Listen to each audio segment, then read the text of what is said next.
Começa agora o BTcast. Teologia é nosso esporte.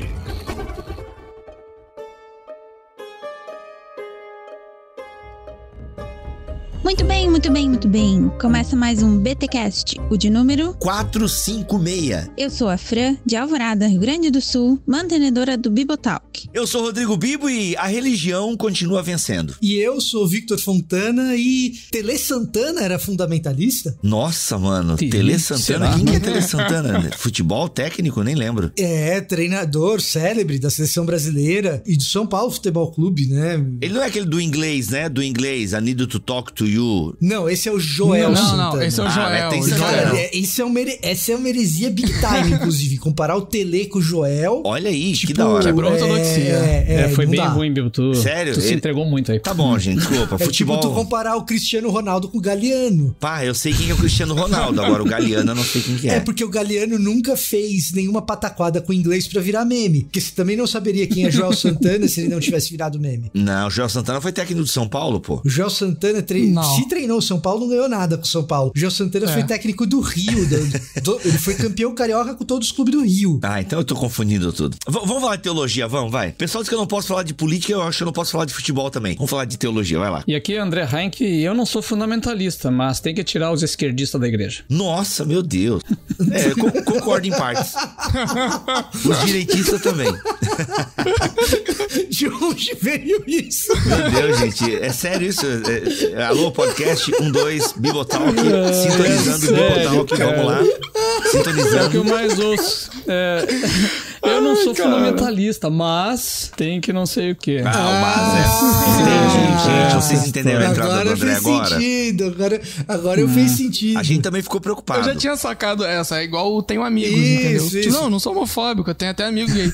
Meu Deus. Eu sou o Leonardo Cruz e a Bíblia pode ser inerrante, mas a sua interpretação não é. Eita. Pronto, a gente já tem futebol, política e religião aqui. Pronto, é o podcast perfeito. Gente, estamos aqui para falar sobre mais um movimento religioso, movimento político, as duas coisas. Vamos falar sobre fundamentalismo. Afinal, o que significa ser um fundamentalista? Isso é uma coisa boa? É uma coisa ruim? Depende de onde se está falando, depende de como estamos olhando para isso. O fato é que o fundamentalismo, principalmente aqui no campo da teologia, está presente e, enfim, precisamos entender o que é esse movimento. Assim como a gente tem muito espantalho na teologia liberal e a gente já fez um podcast excelente sobre o que é a teologia liberal, precisamos fazer um podcast sobre o que é o fundamentalismo. E por isso estamos aqui com este time show de bola. Mas antes, os recados paroquiais.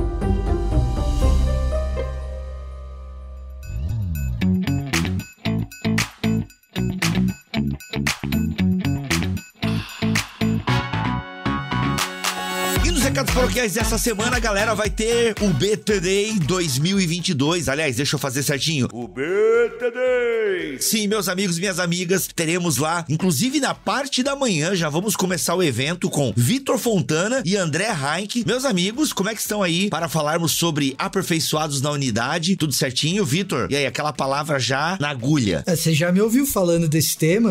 É aquela palavra que você conhece, Bibo. Olha aí. Você que não estava conosco em Recife, mas já ficou curioso porque eu vivo falando das coisas que eu falei em Recife, lá no meu canal, falei, o pessoal perguntou, essa palestra sua de Recife, ela tá disponível? Cara, apareça no BTD, ela vai estar lá. Vai estar lá, exatamente. E André Heinck, que ainda não sabe qual é o tema dele do BTD, porque eu não passei, mas eu imagino que já deve estar pensando alguma coisa. Não faço a menor ideia, mas vamos ver. Vai ser legal. André Heinck, que também já foi palestrante do BTD e mandou super bem e tal. Então, gente, André Heinck, Victor Fontana, Cacau Marques, Alexandre Stoinar-Refa e também Carol Bazo, juntamente com Igor Miguel. Pô, como é que eu vou esquecer do Igor Miguel? Sacanagem. A palavra do Igor eu já sei qual vai ser, Trindade e Unidade. Ele tem uma palavra maravilhosa, eu quero levar essa palavra pro BTD. Então, gente, 5 palestras, mais gravação ao vivo do BTcast, Coffee Break Show. A gente tá fechando. Hoje a gente fechou o Coffee Break, show de bola, um valor bem bacana, acessível, com tudo isso incluso. Palestras, Coffee Break, só não vai estar o almoço incluso, mas já estamos vendo o Food Truck. Vai ser lá na na igreja do Vitor Fontana, inclusive, o BTD 2022. Então vai ser top. Lá na IP Alpha. Top, na IP Alpha. Detalhe, gente, da programação, pra você poder fazer a sua inscrição e tal, estão aqui na descrição deste BTcast. Então vem pro BTD 2022, porque ele vai ser demais. Galera vive me perguntando, cara, BTD aqui na minha cidade. Gente, o BTD que nós organizamos do Bibotalk, ele acontece sempre na região de São Paulo, por conta da facilidade de receber gente de todo o Brasil. Mas você pode levar o BTD para a sua igreja. Aí você banca as despesas, tá bom? Se você tem interesse em 2023 fazer uma versão mais enxuta do BTD na sua cidade, tá bom? É importante você ser o líder da igreja ou do ministério, tá bom? Se você é só um entusiasta do Bibotalk, mas é um membro comum da igreja, não adianta mandar e-mail, porque não é você que vai decidir, entendeu? Ou você conversa primeiro com a pessoa. E não precisa ser mais enxuta.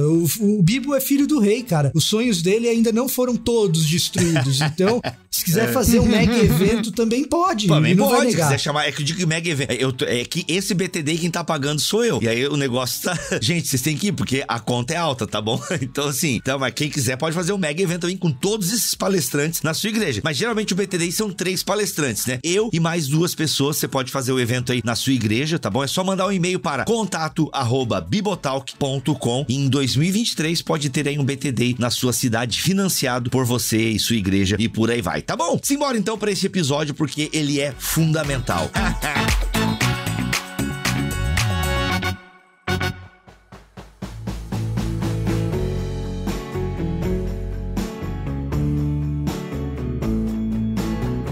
Gente, é o seguinte, eu não sei nem por onde começar esse episódio, porque eu achava, na minha ignorância, que o fundamentalismo era uma parada só teológica de gente que defende a inerrância bíblica e a inspiração palavra por palavra. Esse era o meu conceito básico de fundamentalismo, e dando uma estudada aqui pra esse podcast, eu percebi que o buraco é bem baixo e envolve questões políticas, filosóficas. Então assim, gente, ajuda nós aqui a entender o que é o fundamentalismo. Eu quero agora todo o poder enciclopédico de vocês, tá bom? Didático, para nós mortais entendermos, para além dos espantalhos e para além das definições rasas de fundamentalismo, porque hoje em dia, até uma pequena abertura, o fundamentalismo em si não é visto com bons olhos. Geralmente o fundamentalista está ligado a extremista religioso. É isso, a gente pode reduzir o fundamentalismo a isso ou não? Ele é um pouco mais do que isso. Pode ter isso, mas não é só isso. Ou enfim, vamos entender tudo isso. Acho que a gente precisa entender o que é o fundamentalismo, tentar localizá-lo historicamente, porque quando a gente faz esse exercício de localizar determinado movimento na sua origem histórica, a gente,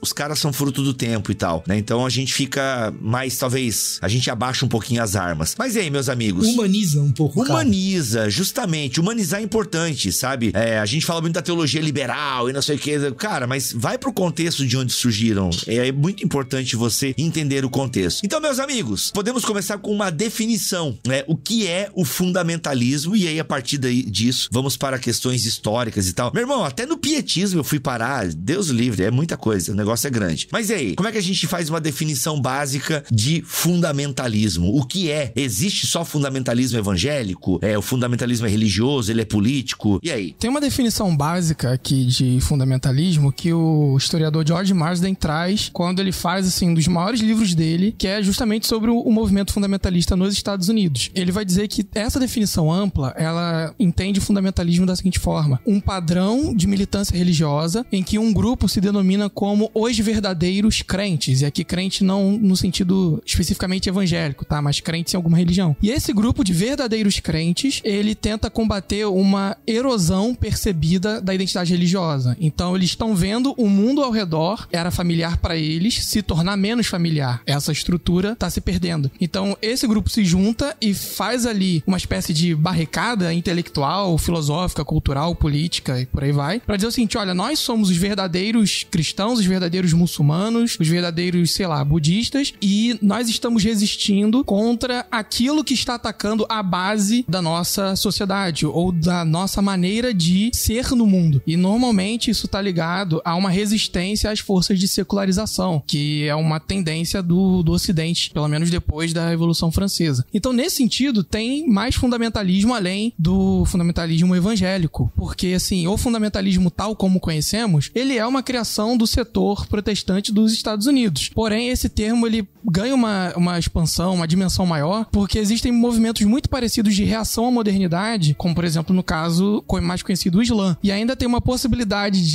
de aplicação invertida, digamos assim, porque é comum também encontrar análises que olhem para grupos que são secularistas e tenham posturas fundamentalistas nesses grupos, de olhar e dizer assim, olha, nós temos aqui a verdadeira razão, alguma coisa que você quer acreditar, e estamos reagindo contra um grupo predominante que quer destruir, solapar as nossas bases de leitura e ser no mundo. Então, nesse sentido, o fundamentalismo, ele é uma tendência mais ampla. Porém, para entender como esse conceito ganhou essa dimensão, não tem como escapar de olhar para a criação dele no contexto norte-americano e protestante. Ô, Léo, e não sei se alguém quer reagir a essa fala do Léo, mas eu fiquei com uma dúvida aqui, porque quando a gente estuda teologia, e quanto mais a gente estuda teologia, percebemos que não é teologia, é teologias. E pela sua definição aí de fundamentalismo, ele parece não gostar de pluralidade, pois entende a pluralidade como uma ameaça a algo que está estabelecido, se eu entendi bem aí um pouco da definição que tu acabou de dar. Mas dentro do fundamentalismo, existe um espaço para fundamentalismos, no sentido de que o movimento ele tem uma pluralidade interna? Como é que a gente lida com isso? Sim e não. Em que sentido não? Adoro essas respostas, sim e não. Aí o pessoal, putz, eu não vou entender mais nada. Porque assim, dentro da cabeça de quem se identifica ou está dentro de um movimento fundamentalista, muito provavelmente ele se vê como a única opção verdadeira. As opções de diálogo, as margens são muito pequenas. Agora, o próprio George Marsden vai dizer que no fundamentalismo evangélico ele é construído sobre alguns paradoxos, e um deles é esse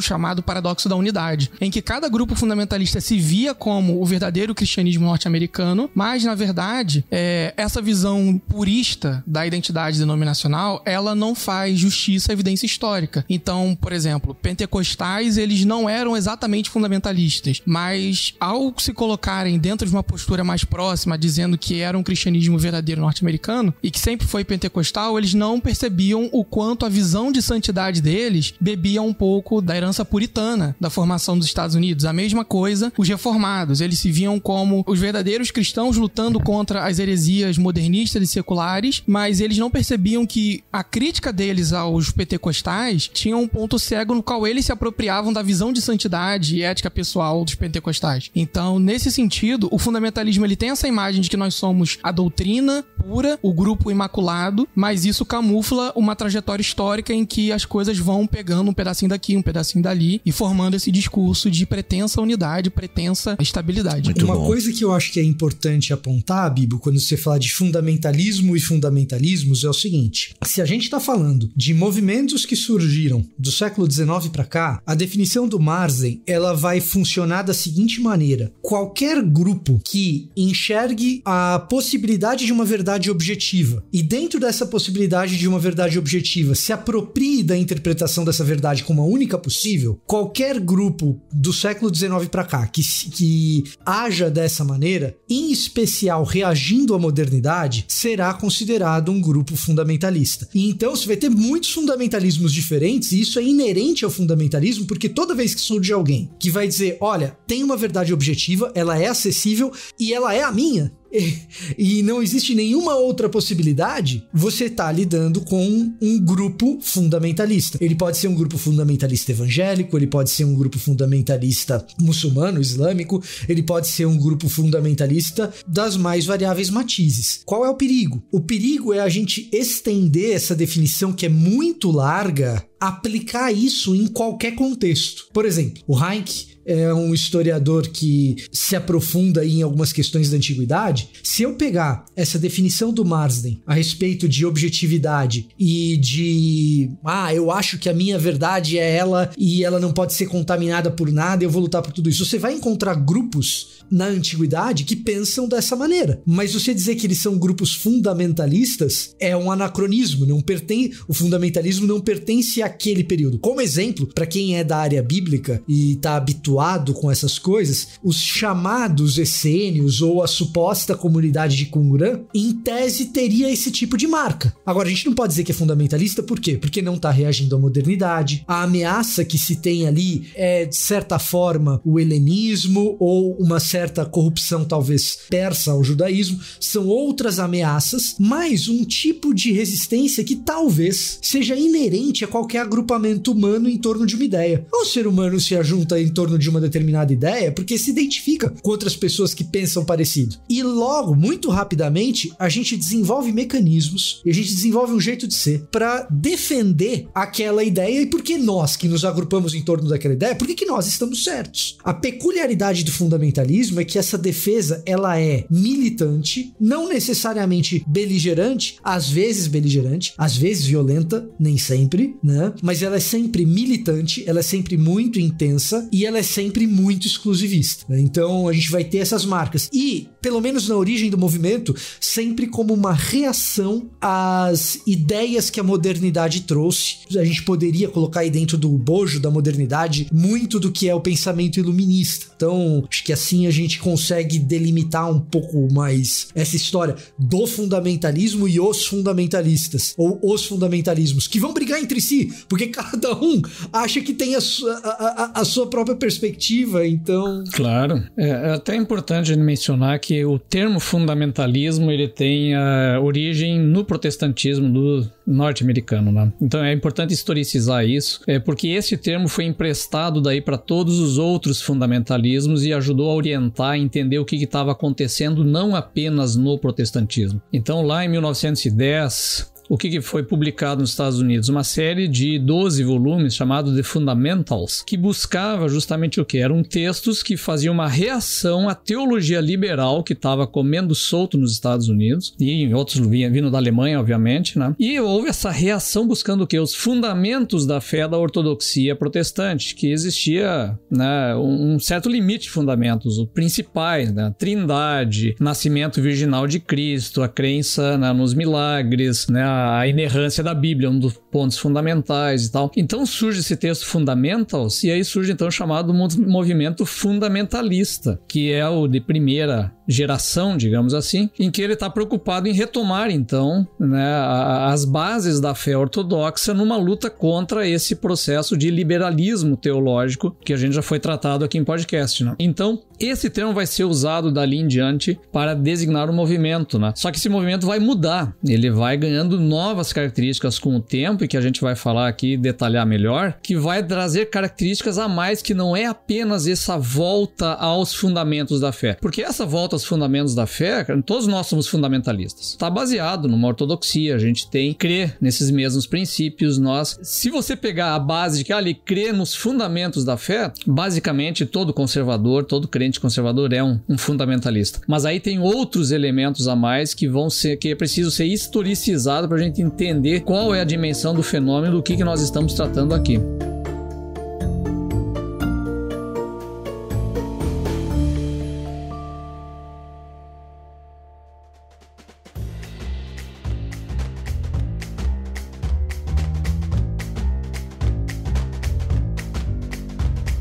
André, eu acho que a gente pode entrar agora no que você tá puxando, porque é legal nós pontuarmos que por enquanto tá tudo muito no alto, assim, ok, o fundamentalismo é uma reação à modernidade, à teologia liberal, né, estavam fazendo algumas coisas, alguns conceitos teológicos na cabeça de alguns irmãos e irmãs, estava diferente do que eles achavam que é a questão bíblica, então é uma reação a isso. Quais pontos, assim, a gente consegue elencar quais pontos da fé, ou o que não estava sendo conservado pela teologia liberal, pela modernidade, enfim, o que não estava sendo conservado, que estava perdendo a fundação, e por isso tem então essa reação fundamentalista. A gente consegue pontuar questões teológicas para ficar só dentro da teologia, né? Porque eu sei que isso pode ir pra política também, mas a gente consegue pontuar aqui pra galera perceber bem o que é a reação fundamentalista dentro do aspecto da teologia? Então, Bibo, pra responder essa tua pergunta, cara, não tem como separar da política, porque... Caramba, vocês sempre complicam, né, gente? Eu faço uma pergunta pergunta aqui e você tem que voltar. Meu Deus, o Lucas Gesta mesmo parece que não sai desse episódio, né? Quando o assunto é história, o espírito do Lucas Gesta tá entre nós, né? Que o Lucas faça uma pergunta. Esse é o espírito da história. É historiador, não é só é historiador, né? Eu faço uma pergunta, galera. Tu tem que entender as causas, tem que voltar pra trás. Exato. Então, gente, eu tentei. Processo histórico.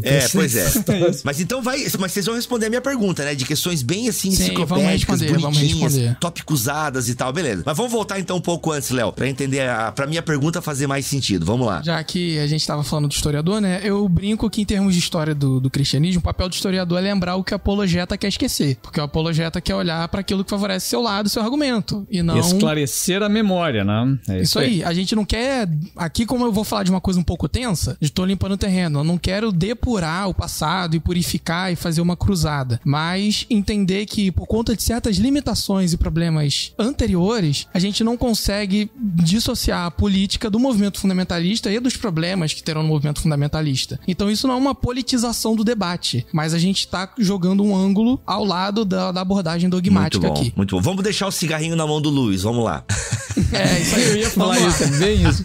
Gente, pra quem não entendeu a piada, vamos explicar a piada. Tem um movimento aqui, é do Brasil ou lá fora que fez isso? Agora eu não lembro. Lá fora. Foi lá fora, né? Pegaram uma foto do C.S. Lewis e, enfim, tiraram um cigarro, né? Da mão do C.S. Lewis, né? Photoshoparam o cigarro, mas não photoshoparam a fumaça. Exato. Então, gente, aí vocês estão querendo... Isso é querer higienizar a história, né? E não é o que a gente quer fazer aqui, né? Vamos lá. Qual é o contexto, assim, básico pra gente entender essa confusão do fundamentalismo, modernismo? É a Guerra Civil Americana. Por quê? Pra quem tá aí no vestibular, deve lembrar a questão dos confederados e da União e toda a discussão em relação à abolição dos escravos, mas junto desse conflito entre as colônias do Norte e as colônias do Sul, tem um conflito teológico. Por quê? O paradigma da escatologia, o padrão da escatologia nesse momento é o pós-milenismo.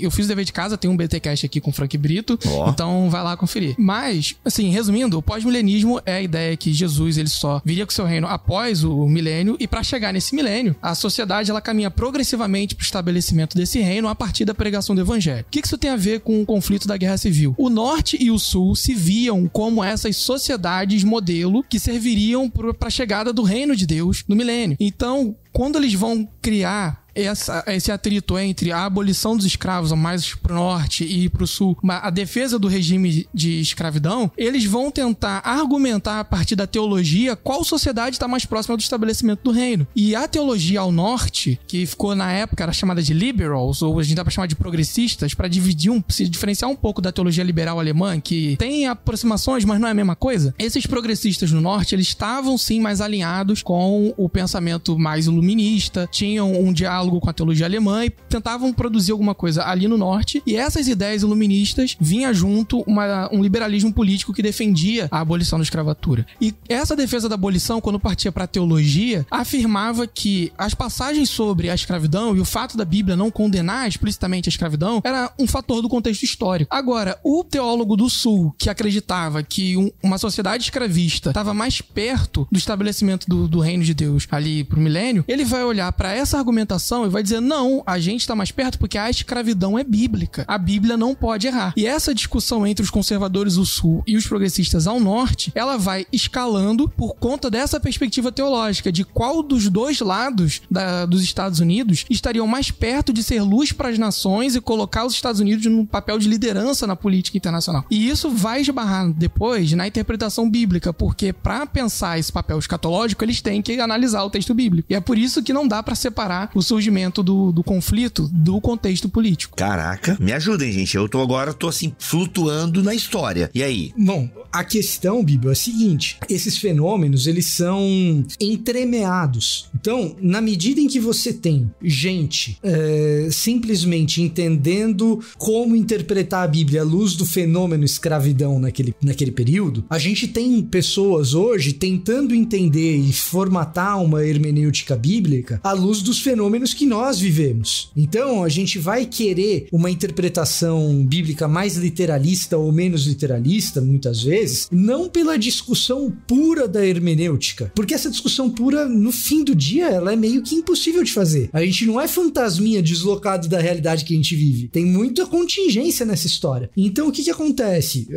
A gente vai ter interpretações mais literalistas ou menos literalistas de acordo com questões hoje de gênero, sexuais, que envolvem política também. Só o que a gente tá abordando aqui é que a questão do escravagismo no século XIX era suficientemente relevante para que isso interferisse na maneira de interpretar os textos, nas discussões de hermenêutica, nas discussões de como o texto deve ser lido. Uma vez que você introduziu as discussões hermenêuticas, elas podem e eventualmente elas vão se descolar dessa discussão inicial. E você vai ter discussões hermenêuticas que as pessoas nem estão mais falando de escravagismo, mas a coisa começou ali. Por que de repente a gente está discutindo se tem que ser mais literalista ou não? Começou ali. Agora, existem outras discussões no bojo do fundamentalismo e da reação à modernidade. Não é só essa. Existem outras coisas também. Eu só consigo falar agora. E aí? Como é que a gente vai para a questão teológica dos pontos da minha pergunta lá? É que vocês fizeram essa introdução para mostrar que é uma questão política também por trás. E nas questões teológicas agora? Fazendo recortes, obviamente, né? Que eu já percebi que o negócio aí é gigante. É porque assim, uma vez que essas questões políticas e sociais, elas são suficientemente relevantes, para usar o que o Vitor falou, para impactar na hermenêutica, a defesa de um jeito de interpretar a Bíblia é também a defesa de um projeto de civilização. Então, e essas coisas não vão ficar dissociadas ao longo tanto do fundamentalismo quanto do modernismo. Porque, por exemplo, dentro da teologia modernista, por mais que a visão de política fosse diferente, a visão de teologia fosse diferente, o propósito deles era também colocar os Estados Unidos mais próximo do ideal de ética cristã para que ele fosse luz para as nações nesse período antes da vinda do milênio. Esse paradigma pós-milenista só vai cair por terra, sim, em definitivo, depois da Segunda Guerra, e a Primeira Guerra dá um baque, mas não derruba isso, pelo menos no setor modernista. Por isso que, assim, para a discussão teológica, a gente tem que ter essa base de perceber que para essas pessoas, nos campos que estão se organizando ali, a defesa de um jeito de interpretar a Bíblia, de um jeito de fazer teologia, é também a defesa de um modelo de sociedade. E aí, os fundamentos da fé, que vão surgir ali a partir da década de 10, com a revista que o André citou, esses fundamentos também são a base da sociedade que você estaria mais próximo do que Deus espera. E no caso do sulista, que tem um viés mais segregacionista, essa divisão de raças, ela era fundamental. Mas como o Vitor falou, não é só isso. E não dá pra dissociar o background do fundamentalismo da pessoa do Dwight Moody, porque ele tem alguns traços que vão colocar ele, de maneira até um pouco anacrônica, como um fundamentalista antes do tempo, mas ele não tem todo o pacote. E por que ele não tem todo o pacote? Porque ele tem uma postura de conciliação e de diálogo que o fundamentalismo como movimento não vai ter. Porque a preocupação do Moody, a principal dele, é ganhar almas, é evangelizar. Ele tem uma fala dele que ele diz o seguinte, que a missão que Deus me deu foi, Moody, tem aí um oceano cheio de gente se afogando. Eu te dei um barco e um bote salva-vidas. Vai, salva quantas pessoas você puder. E por conta dessa questão de o importante é salvar almas, o que o Moody vai trazer, que é a base do fundamentalismo, é um descolamento, pelo menos na reflexão teológica, da elaboração de doutrina com o contexto social e político. Porque uma vez que o interesse é só salvar almas, a gente não tá preocupado com justiça, com se vai ter liberação de escravos, se não vai ter, se a gente vai lutar contra a pobreza sistêmica, se não vai. O negócio é pregar. E pra pregar, a gente tem que garantir a doutrina correta, tem que garantir os fundamentos. E aí, o Moody, nas conferências que ele vai organizar, principalmente a Niagara Conference, a conferência do Niagara, ele vai falar bastante de alguns fundamentos que são esses, e ali ele vai trazer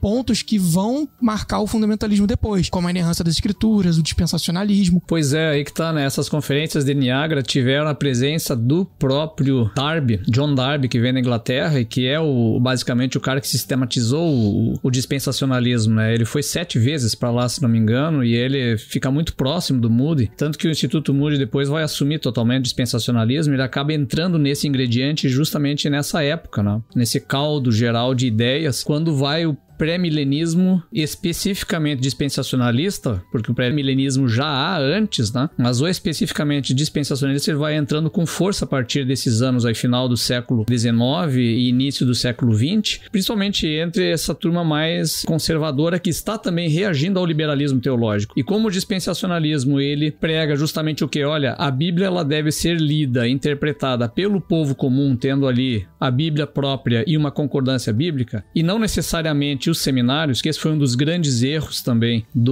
da turma das academias, que fez o quê? Ela pegou e deixou a Bíblia apenas com os eruditos que conheciam profundamente as línguas e tal, e a Bíblia não está mais na mão da igreja. O dispensacionalismo devolveu a Bíblia para o povo na igreja e passou cada um a interpretar por si só o texto bíblico. Então, de certa maneira, ela vai incentivar essa interpretação, essa leitura, e com isso a própria interpretação mais literal desse texto vai ganhando cada vez mais força. Notem, a gente está falando de uma série de elementos que vão se casando junto aqui, formando aquilo que nós vamos ter mais tarde como o caldo do dispensacionalismo, do dispensacionalismo, acabou fazendo um trocadilho aqui, do fundamentalismo, que se ergue com o tempo e que depois vai marcar nos Estados Unidos e vai marcar no Brasil também. Mas nós estamos lá no começo desse negócio, né? Os ingredientes estão começando a se formar aqui.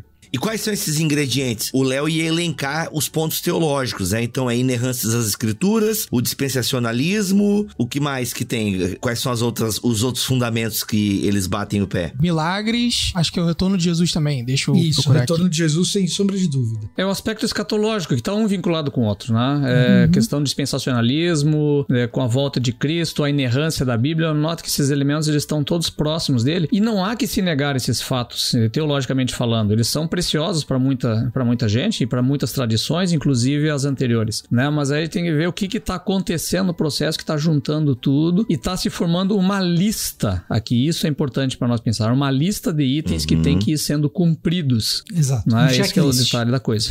É um checklist. É um checklist que te coloca dentro do grupo ou fora do grupo, que é outra característica de fundamentalismos. Um checklist que te coloca dentro do grupo ou fora do grupo é uma outra característica forte de fundamentalismos. A figura do Moody é especialmente importante pelo fato do Moody estar em Chicago. Isso também é uma coisa que é relevante de ser notada. Por quê? Chicago está ao norte nos Estados Unidos. Então, em tese, o Moody estaria alinhado com esses caras mais progressistas que o Léo mencionou, e não com o fundamentalismo. E, de fato, o Instituto Moody, do ponto de vista racial, no século XIX era bastante vanguardista. Aceitava aluno preto e tal. Quando o Moody assume o papel de cruzadas evangelísticas e começa um intercâmbio mais forte com o Sul, essa questão racial no Instituto muda. E você começa a ter negociações e acomodações para que quem é mais conservador ali no Norte e quem é do Sul, que é sempre conservador, consiga ter uma espécie de ponto comum onde a gente se encontra e fala, beleza, aqui a gente concorda.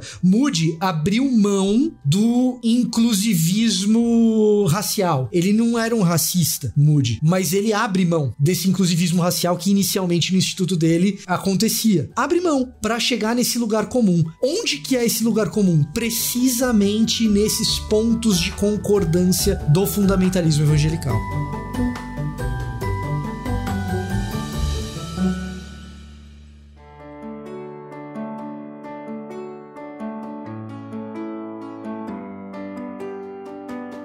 Galera, eu quero entender o seguinte, fundamentalismo, a gente consegue localizar ele em termos denominacionais? O que eu quero entender de vocês? A gente tá falando mais de uma ala batista, de uma ala luterana, metodista, wesleyana, anglicana, porque a igreja, né, a gente tá falando aqui de séculos XIX, século XX, a gente tem uma diversidade já de denominações. Então, a gente consegue localizar o fundamentalismo mais para um lado, mais para o outro? É um fenômeno batista? Não, é um fenômeno pentecostal? Ou o fundamentalismo é uma categoria que acaba escorrendo pelas mais variadas denominações? Então, Bibo, ele não é exatamente um movimento denominacional, primeiro por conta da figura do Dwight Moody, porque as conferências dele, por conta dessa questão de vamos só evangelizar, esquece o resto, tinham um apelo interdenominacional. Mas o fator de unidade do fundamentalismo, ele é muito mais social e político do que necessariamente uma confissão denominacional, porque a gente está falando de pessoas que ou eram do Sul, eram sulistas, ou por conta da industrialização dos Estados Unidos e circunstâncias da vida, foram parar no Norte e lá se confrontaram com outro modelo de sociedade, um outro modelo de vida, que não foi o que elas receberam na sua formação. Então tem um exemplo que é o do J. Gresham Machen, que é o cara que escreveu Cristianismo e Liberalismo. Ele é alguém que nasce no Sul, mas ele consegue, a família e ele depois, ascender ali socialmente até ele chegar em Princeton, no Norte, mas quando ele chega no seminário e nessa vida no Nordeste, né, onde era a Nova Inglaterra, e vê ali um pouco mais de integração racial, ele escreve cartas pra mãe, isso tá documentado, cartas que começam em 1913 e vão até o momento que a mãe dele ainda era viva, dele dizendo que, olha, essa questão de integração racial, isso é um absurdo, isso é a porta do modernismo, porque os modernistas defendiam a integração racial com base numa hermenêutica bíblica. Então, se você defende a integração racial, provavelmente você vai abrir espaço pra hermenêutica bíblica que eu discordo. Então, assim, a questão é porque ele era presbiteriano, mas tinha Batista que acreditava parecido. Congregacional nem tanto, porque o seminário Andover, que era o principal, já tinha adotado o modernismo um pouco antes. Porém, batistas, presbiterianos, alguns pentecostais, muitos independentes, porque o fundamentalismo teve dessa coisa de já que nós temos que preservar a doutrina, vamos nos separar da onde está corrompido. Por isso que o fator de unidade ele é mais social e político do que necessariamente confessional. Caraca. Uma coisa que é importante a gente também lembrar é que a gente tá falando de um mundo que não era tão conectado quanto é o mundo hoje. Então você sempre vai ter reações que são reações localizadas. Mesmo dentro dos diferentes estados dos Estados Unidos, você vê reações que são mais localizadas, que tem alguma influência do Moody, alguma influência dessas discussões, mas ganham formato e corpo dentro dos seus próprios contextos muito locais. Então, quando você pega as universidades do Nordeste dos Estados Unidos, aquelas famosas que a gente conhece pelas ciências em geral que elas produzem, Harvard, Yale, todas essas universidades são protestantes e todas elas passam por mudanças sensíveis por causa desse debate, né? Então, e cada uma delas vai ter uma peculiaridade. Essas peculiaridades às vezes são denominacionais, mas aí são vírgulas numa história muito grande. Não, legal, mas que já deu pra galera entender essa interdenominacionalidade do movimento. Legal, muito bom. Isso porque a gente nem abriu tanto aqui a questão política, né? Pra vocês verem como esse tema, ele tem várias ramificações e tal, e a gente tá procurando ficar dentro da teológica, mas é uma coisa realmente grande e que tem infiltrações aí. Mas legal, e pra onde a gente vai agora, galera? Então, pra gente entender o fundamentalismo na sua fase de clímax, como que ele se estruturou, a gente não pode deixar de lado as discussões que aconteceram ali a partir dos anos 1910, 1920. Porque surge o evangelho social com Walter Rauschenbusch, não sei se falei o nome dele certo, porque é difícil pra caramba, mas esse cara, ele vai ter um diálogo muito próximo da teologia liberal e enfatizar bastante a ética do reino de Deus. E ele vai criar todo um movimento que também é pós-milenista, mas ele é crítico, toda essa visão de mundo e de política ideal para os Estados Unidos que estava presente no Sul.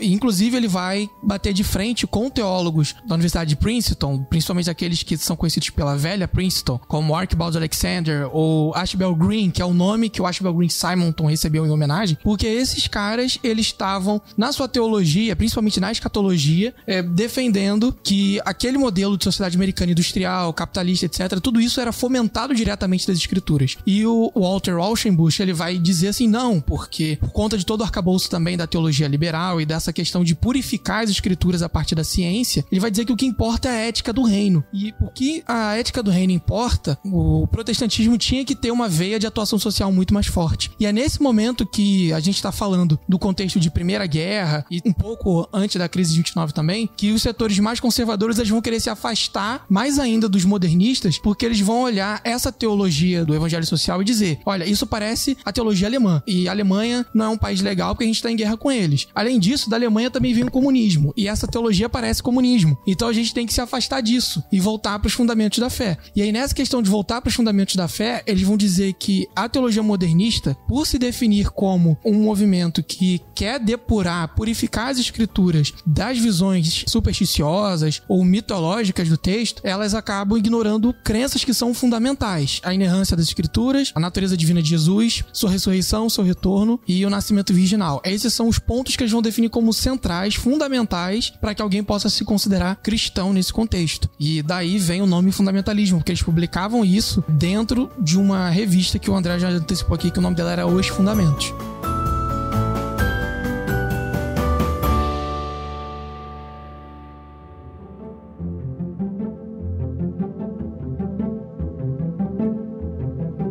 Ô Pessoal, vamos lá, vamos tentar sistematizar um pouquinho mais aqui pra gente ir afunilando. Já entendemos várias coisas, contexto histórico, o fundamentalismo como uma reação à modernidade, à teologia liberal. De alguma forma estavam mexendo naquilo que era fundamental da fé cristã. Pelo menos assim os propositores e defensores do fundamentalismo assim entendiam. Mas eu ouvindo o Léo falar aqui os pontos do fundamentalismo, grosso modo, assim, superficialmente, parece que eu sou fundamentalista. Apesar de acusarem o Bibotalk, né, de liberal e tal, mas, gente, eu creio na inerrância das escrituras, por exemplo, na natureza divina de Jesus, em milagres, na veracidade da ressurreição, né, da ressurreição corpórea de Jesus. Eu nem sei se esse é um tema discutido, mas, enfim, ouvindo os pontos aí, me entendo como um fundamentalista, mas eu acho que eu não sou fundamentalista, pelo menos naquilo que eu entendo, né, estou entendendo como fundamentalismo. Onde eu tô perdido aqui, gente? Onde é que eu tô meio confuso? Você não tá perdido e você não tá confuso. Sou fundamentalista, então, ok, vamos lá. Num certo sentido,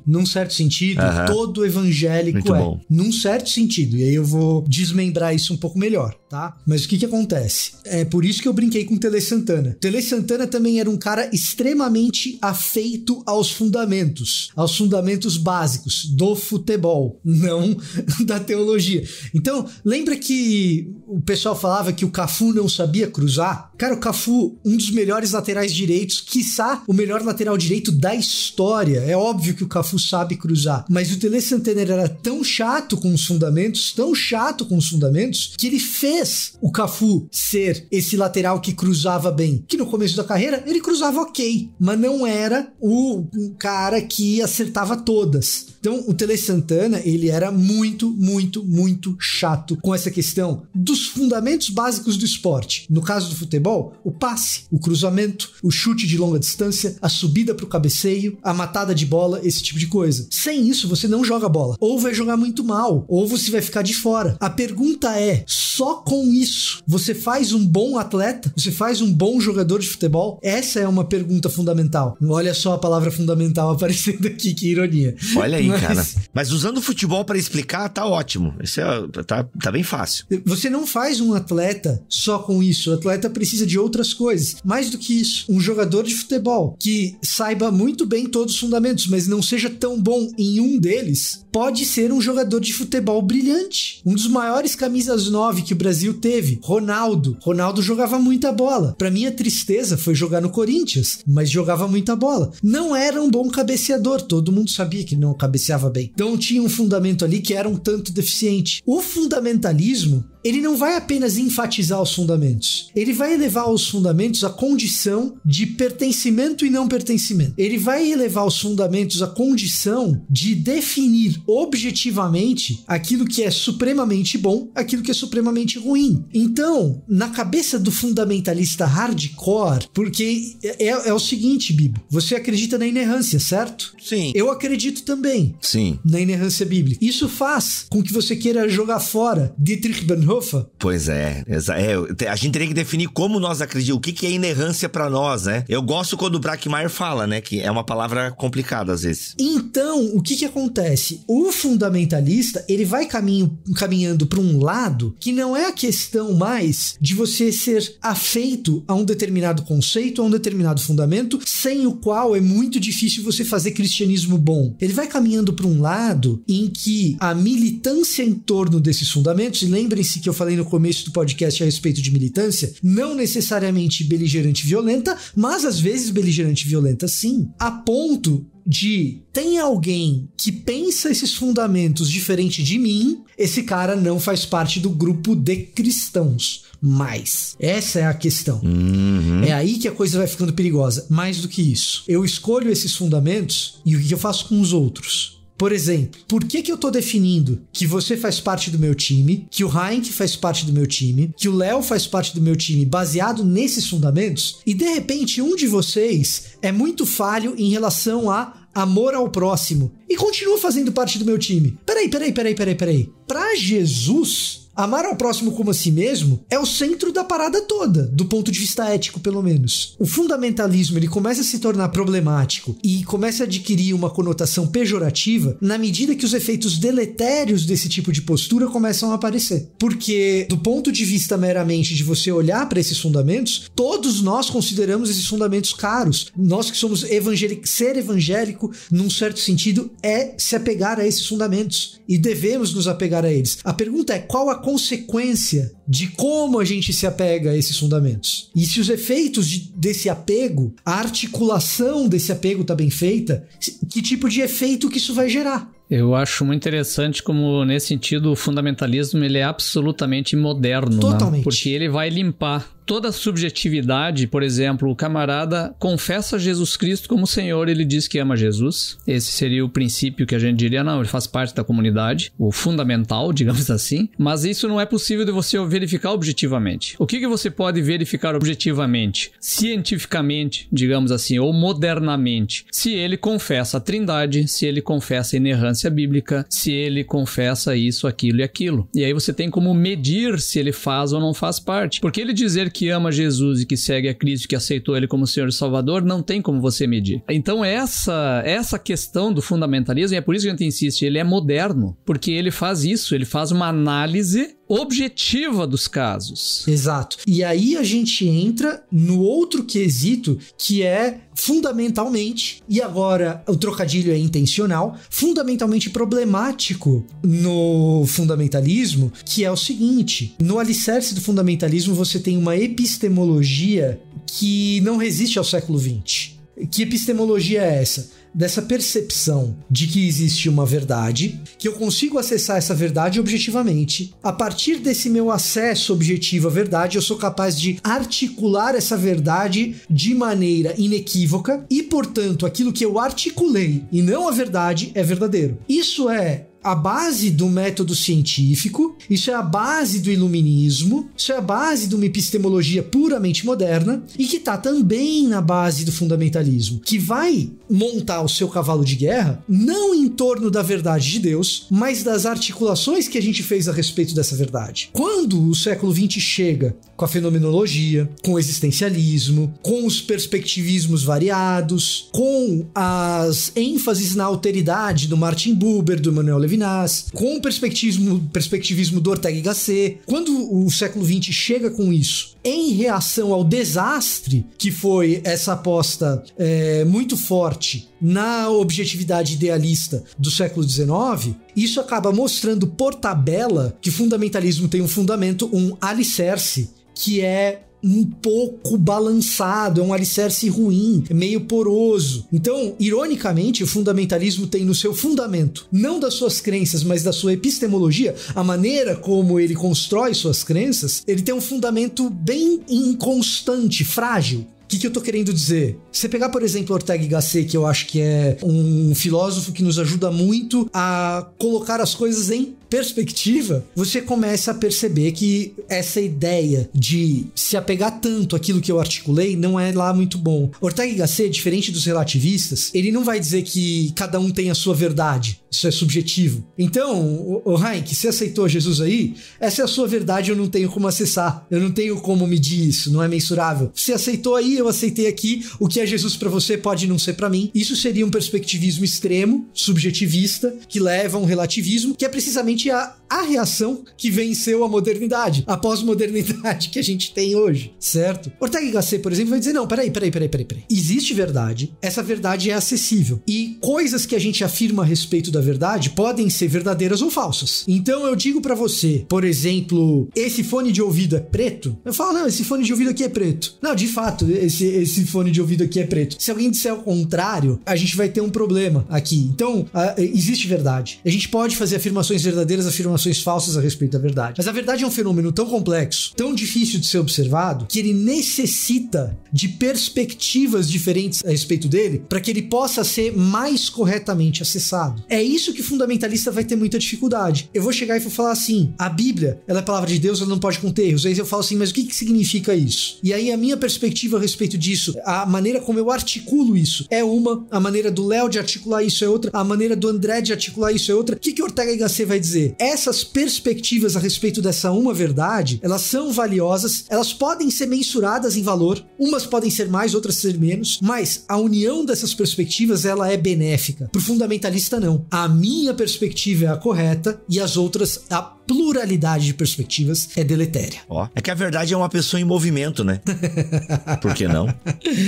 E de novo, você tem um problema sério que é tudo isso é reação a uma parada chamada modernidade. Modernidade é um fenômeno absolutamente pujante, potente, esmagador, fabuloso, incrível, terrível, tudo isso ao mesmo tempo. E como tudo isso é uma reação à modernidade, nós temos um problema sério. Por quê? Porque a gente nem sabe se a gente saiu dela ou não. De tão potente que ela é, de tão pujante que ela é, de tão dominante que ela foi, de tão predominante do ponto de vista idealista. Então tudo isso, como é reação a um corpo de pensamentos que a gente nem sabe se superou ou não, a gente vai incorrer em dificuldades. As alternativas ao fundamentalismo, elas não são necessariamente melhores do que ele. A gente conhece efeitos deletérios do fundamentalismo, mas a gente sabe também que um time que joga sem saber passar, sem saber chutar, sem saber cabecear, joga mal. Joga muito mal. Quando a gente vai pro liberalismo teológico no chão da igreja, ele não funciona. Ele não funciona. Então, o que acontece?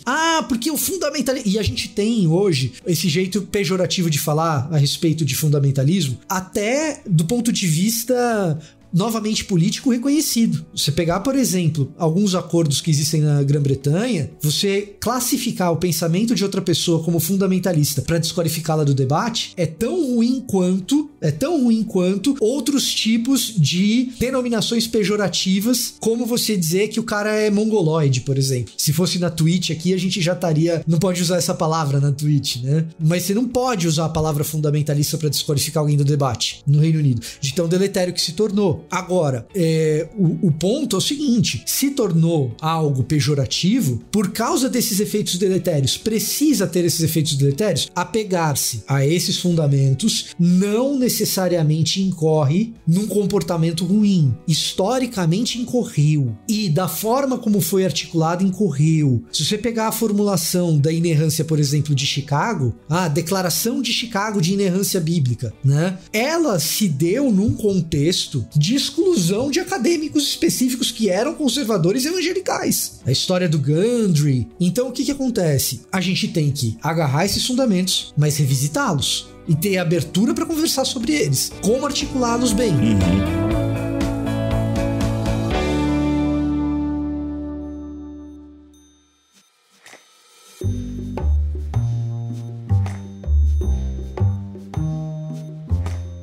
Ô André, a gente fez um podcast chamado sobre evangelicalismo, acho que é o nome do episódio. Isso. E esse episódio é muito legal porque a gente aborda 4 pontos de vista, né, sobre o que é ser evangélico. E é incrível como você tem, né, nessas 4 posições, nós temos uns mais abertos, né, tendo lá de um lado Roger Olson, que tem um guarda-chuva onde cabe bastante gente embaixo desse guarda-chuva, enquanto a partir da gente tem o outro, que eu não lembro qual é o nome do expositor, em que há pouco diálogo, né, tipo, eu até vou na sua faculdade aí expor teologia, mas você não vem na minha faculdade, não. Esse é o ponto que o Roger Olson, nesse livro mesmo que a gente explorou, ele levanta isso, que ele coloca também no livro de teologia, História da Teologia Cristã, no capítulo Fundamentalismo. Ele trabalha justamente essa questão, que tem esses fundamentos da fé, que são lá do início, né, desses anos 10, 20, com o tempo vai acontecer uma radicalização cada vez maior e uma ampliação do que seriam fundamentos de fé, né? Então ele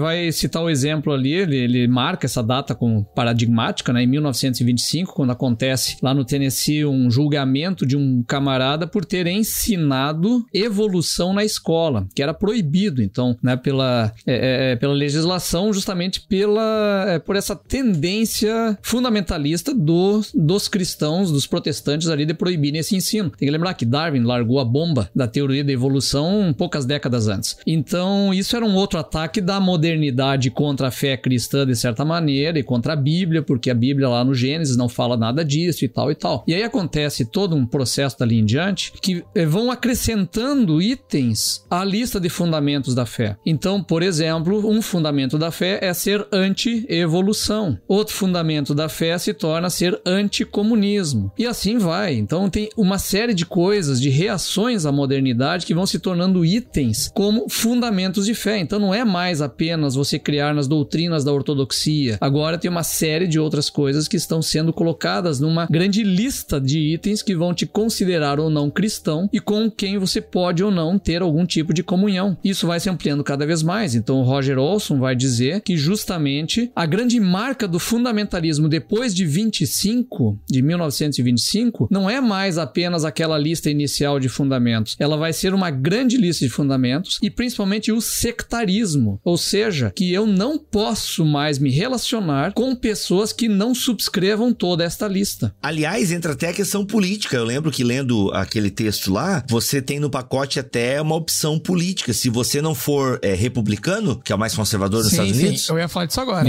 Se você não for republicano, mas manda a bala aí, Léo. Como é que isso acontece, né? Porque assim, até agora a gente falou dos problemas da inerrância, mas eu acho que dá pra trazer um exemplo de como que os caras pensavam. Porque o Vitor explicou muito bem que a premissa epistemológica deles era: eu consigo, pelos meus sentidos, observar o mundo e dali extrair um tipo de informação, conhecimento, que ao articulá-lo, esse conhecimento é verdadeiro, objetivamente verdadeiro. E quando você transforma a Bíblia em inerrante de forma absoluta em todas e qualquer afirmação, você tem um problema que sempre vai esbarrar na sua interpretação. Isso aqui a gente já falou aqui. E aqui eu explico também a minha entrada, que é o seguinte: às vezes as pessoas mais próximas ao fundamentalismo, na hora de se posicionar em termos de ciências humanas, ciências biológicas, falam assim: a ciência diz X, mas nós temos a revelação de Deus que viu tudo, fez tudo, mas beleza, você ainda esbarra na sua interpretação. Quem me garante que você está interpretando corretamente? E qual que é o problema aqui? Existe uma enorme tendência de, uma vez que eu já confio nos meus sentidos, na hora de interpretar, esses sentidos constroem um viés e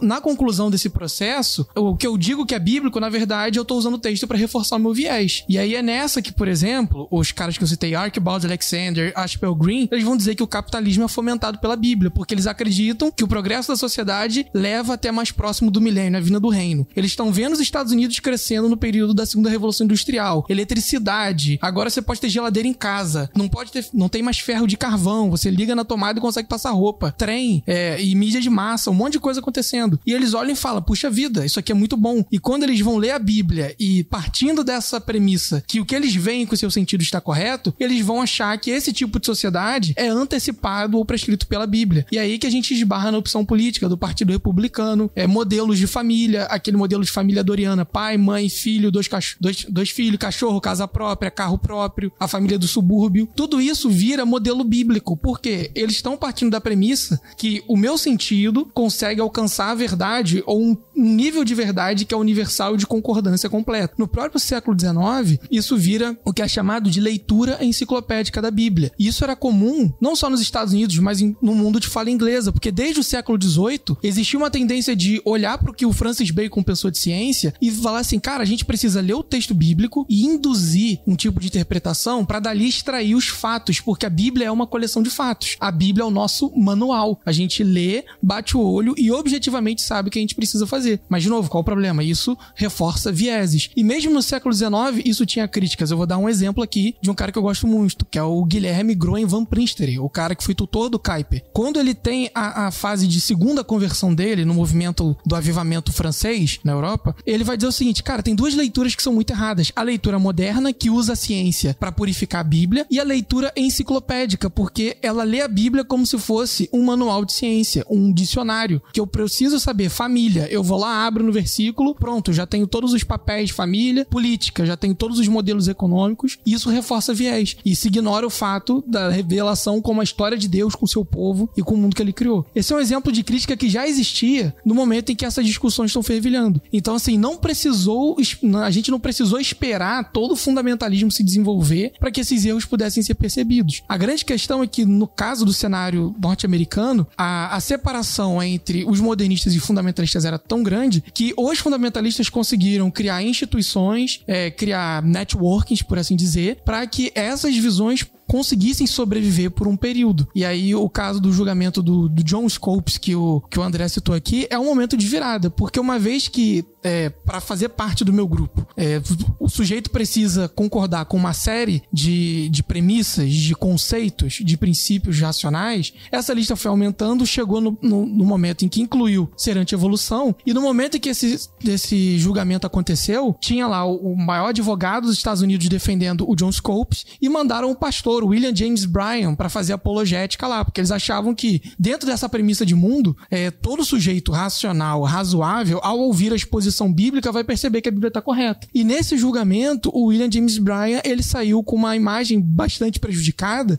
e isso refletiu nos fundamentalistas mesmo. Por mais que o John Scopes tenha perdido o julgamento, a imagem pública dos fundamentalistas foi muito abalada, porque eles ficaram sendo vistos como obscurantistas, como anti-intelectuais, como fanáticos, porque o maior representante da apologética fundamentalista naquele momento foi ridicularizado na corte, e isso foi noticiado na mídia. Peraí. O André chegou a mencionar, mas só mencionou por cima, né? E tu agora entrou em detalhes. Sim. A gente entra em detalhes. Ok, então a gente teve um julgamento, uma discussão fundamentalista, tava em tribunal. Cara, isso é muito louco. Porque, inclusive, agora eu vou puxar aqui, gente, na memória, porque parece que esse caso de Scopes, ele parece muito com um caso, ou é o mesmo caso agora, do design inteligente, não é o mesmo caso, design né? inteligente é depois, é 2006, 2007. Pois olha só como a galera fundamentalista ainda bate o pé, né? Porque teve um caso... Eles se repetem. Se repetem, né? Eles se repetem. Caraca. Porque o cara do design inteligente também foi envergonhado, né? Por um cientista, né? Deixa eu contar o caso do Bryan. A frase que virou, assim, manchete pra mostrar o fundamentalista como burro foi porque na hora do advogado do Scopes fazer as perguntas pro Bryan, ele começou a perguntar de fósseis, de datação, de biologia, e o William James Bryan falava assim, eu só vim com Bíblia, eu não sei de nada disso. E aí o advogado começou, continuando a perguntar, ele chegou e falou assim, você não vai me responder, vai responder as minhas perguntas? E o William James Bryan respondeu, eu não penso sobre aquilo que eu não penso. Ou seja, se isso não tá no meu horizonte, eu não vou dar resposta. E o advogado devolveu dizendo assim, então você pensa sobre aquilo que você pensa? E o James Bryan falou assim, de vez em quando. Ele achou que tava ironizando e saiu ganhando, só que na verdade isso falou assim, caracas, olha o obscurantismo dos caras, o quanto que eles negam o estudo, a intelectualidade. E isso virou chacota pública. E aí é nesse momento que o fundamentalismo vira algo extremamente pejorativo. Tá, mas aí dentro do caso, Léo, já que você tá inteirado, mas tu disse que quem ganhou professor ganhou o caso? O julgamento, não, o professor perdeu, olha, se eu não me engano foi no Tennessee, e o Tennessee ele era mais conservador, mas depois a decisão foi revertida. Tá. Foi revertida por algumas questões técnicas. Mas a grande questão aqui é o momento em que o fundamentalismo vira pejorativo, e toda essa imagem que a gente tava agora há pouco falando de obscurantismo, de anti-intelectualidade, de sectarismo, por mais que ela tivesse um fundo de verdade, ela é amplificada no nível colossal. Principalmente porque o setor modernista, mais intelectualizado do Nordeste dos Estados Unidos, tinha controle da mídia. E também vai esbarrar numa questão de classe, porque essa galera da elite do Nordeste dos Estados Unidos olha pra esses sujeitos como caipiras, atrasados. Tem até uma expressão pra isso, que é o white trash, o lixo branco. Então, assim, esse momento cria uma tensão que os fundamentalistas, pra tentar sair, eles vão dobrar a aposta. E aí começa a ter argumentos, por exemplo, tem um cara chamado Arnold Gabelin, e ele que vai criar a ideia de que a Liga das Nações, a anterior assessora da ONU, estava criando um governo mundial para mandar o anticristo e o comunismo para atacar os Estados Unidos e a base da civilização americana, que é cristã, e ele vai falar de gente financiada pela Alemanha para espalhar evolução e comunismo nos seminários. Essa retórica de paranoia, ela vai ser usada para tentar sair dessa situação, desse beco, mas o que acontece é que os fundamentalistas, eles cavam um buraco, do qual a única solução possível é se distanciar das instituições mainstream, dos grandes seminários, da grande mídia, e criar suas próprias instituições, seus próprios institutos bíblicos, suas próprias igrejas, suas próprias escolas, para poder se proteger do secularismo e tentar garantir ali a sobrevivência dessa visão de mundo. E eu acho que com isso chega naquele ponto que eu estava mencionando do sectarismo, que o Olson tanto insiste, né? que é se separar e não permitir que se relacione com outros, né? Eu acho que é bem paradigmático disso, por exemplo, que você tem também o movimento evangelical, que a gente trabalhou lá no outro podcast, que tenta se desgrudar um pouco disso e ter um diálogo com a academia e tudo mais, e desse movimento faz parte, por exemplo, Billy Graham. Então o Billy Graham, ele sofre nas mãos dessa turma fundamentalista, por quê? Porque ele dialoga, ele lida amistosamente com a turma que não é fundamentalista, né? Por exemplo, Martin Luther King, e também com, inclusive, outras tradições cristãs, com os ortodoxos, com o católico e tal. Então, e os locais em que ele faz as cruzadas dele, inclusive, são vinculadas às vezes aos movimentos liberais, né? Então ele é visto com muitos maus olhos, por quê? Porque ele trata com amistosidade essa gente, ele não tá lá botando ponta de faca, não tá acusando, não tá brigando nem nada. Então é isso que vem essa característica do sectarismo, né? Você não pode apenas cumprir toda a lista, né? O checklist completo, que vai desde a política até a teologia, até os fundamentos da ortodoxia e tudo mais, mas você também deve manter a pureza daqueles que não cumprem essa lista inteira. E aí se aproxima muito do que a gente vê no mundo, me parece, brasileiro hoje, né? Quer dizer, as pessoas ficam absolutamente pasmas se um camarada, aí eu tô brincando ali, um crente tem um viés de esquerda na política. Pronto, não pode, não dá. Era a brincadeira que eu fiz antes, eu não posso me relacionar com ele porque ele é um perigo na minha igreja. Ou então esse camarada, ele tem uma posição teológica, escatológica, que não é exatamente a mesma que a minha. Então você vai fazendo um checklist enorme, e aí o camarada é ou não é crente, ou eu posso ou não. Às vezes tem uma fuguinha, né? As pessoas dizem assim, ó, eu não posso dizer sobre a salvação dele, eu não estou falando isso. Mas ele é um perigo para a igreja, temos que manter afastadas essas ideias, etc, etc. Tá aí a raiz do fundamentalismo.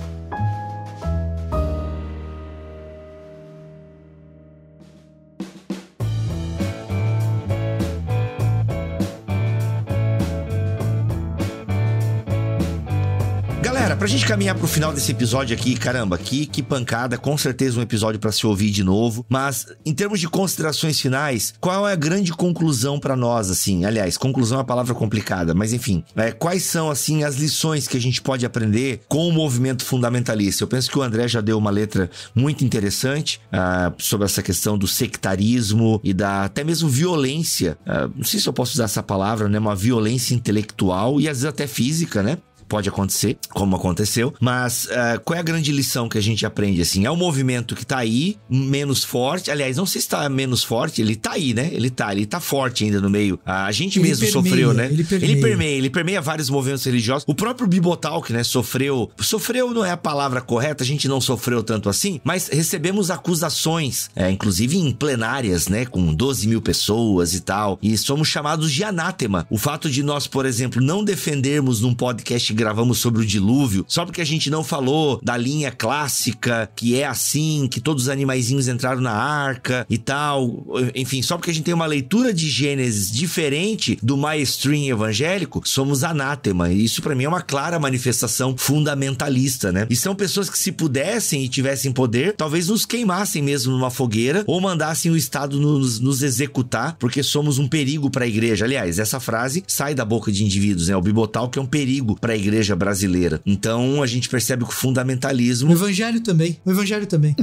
evangelho, exatamente. Então, gente, percebemos que ele está vivo, né? Então, todo esse sectarismo, que é uma marca fortíssima do fundamentalista, ela é bem perigosa, né? Sim. Isso eu acho que a gente deveria abrir o olho com isso. Mas, enfim, cada um dê a sua consideração final aí, Vitor Fontana. Eu tenho alguns pontos bem objetivos. Primeiro, alguns dos afetos fundamentalistas são bem-vindos. E a gente não tem que ter vergonha de afirmar essas coisas, tá? Algumas das produções literárias de fundamentalistas são edificantes para a igreja, e a gente não tem que ter vergonha de admitir isso. E algumas pessoas que fizeram parte historicamente dos movimentos fundamentalistas que se desenvolveram ao longo dos últimos 150, 200 anos, não foram sectários, violentos, beligerantes e nem mesmo tão exclusivistas assim. A gente corre muito risco de se tornar tão ruim quanto aquilo de ruim que a gente critica no fundamentalismo quando a gente demoniza um movimento inteiro ou tudo que ele tem de contribuição.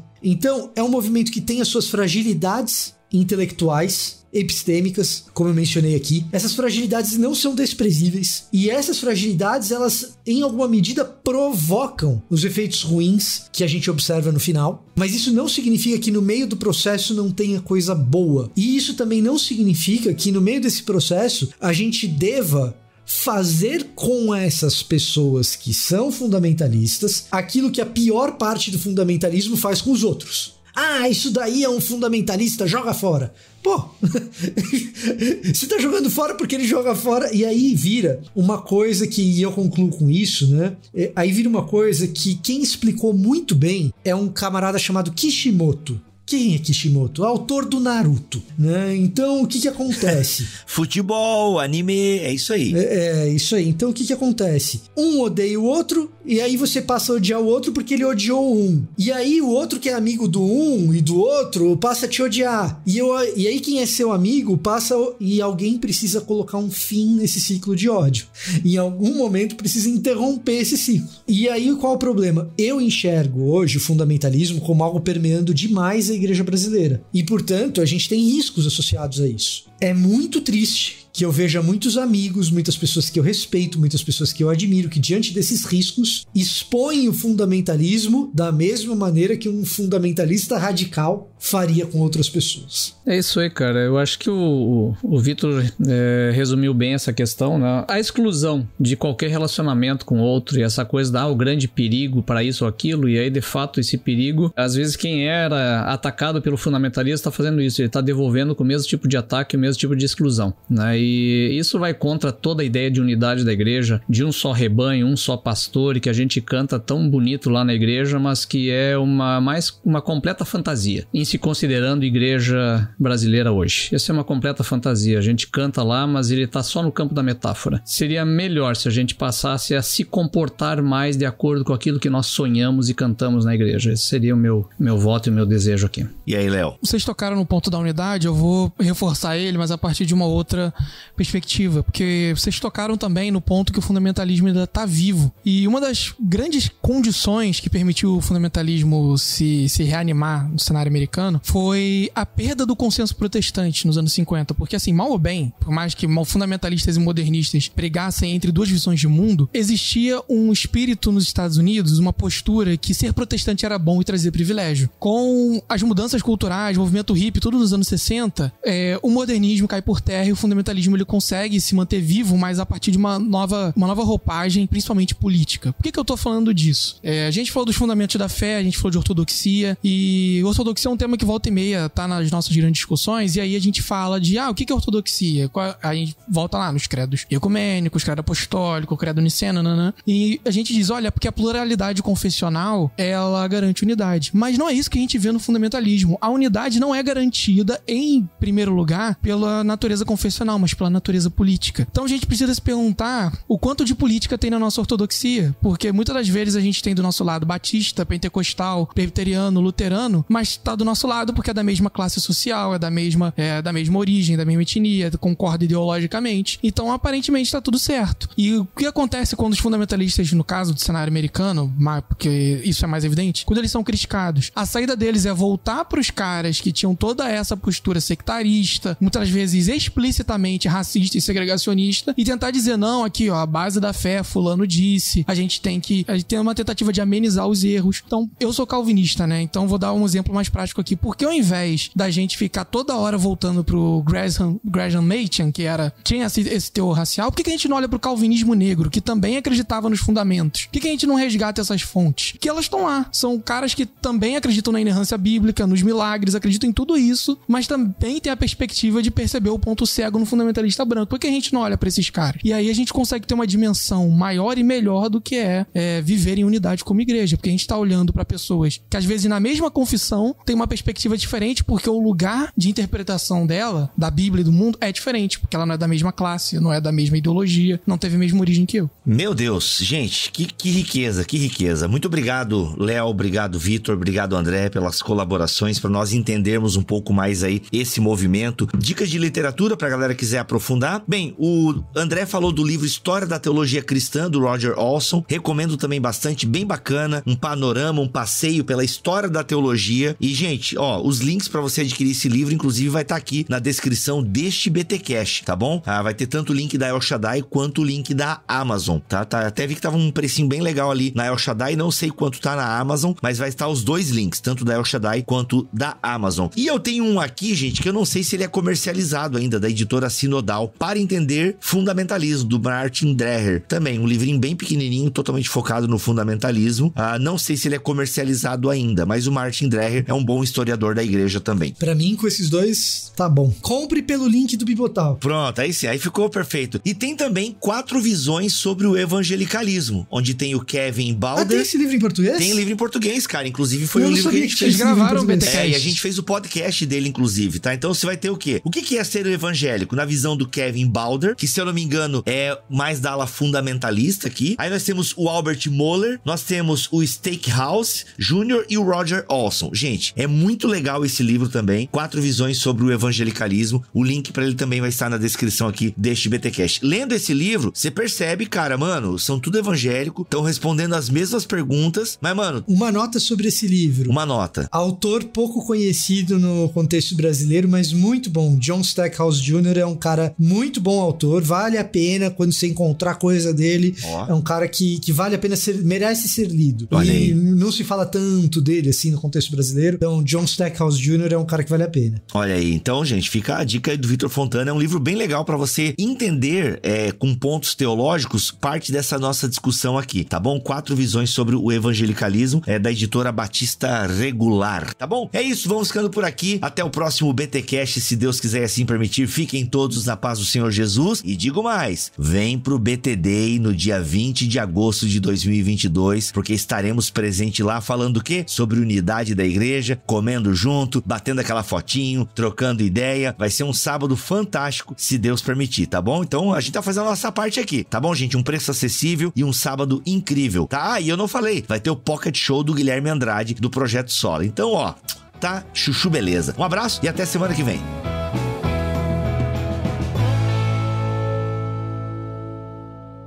Este podcast foi editado por Bibotalk Produções.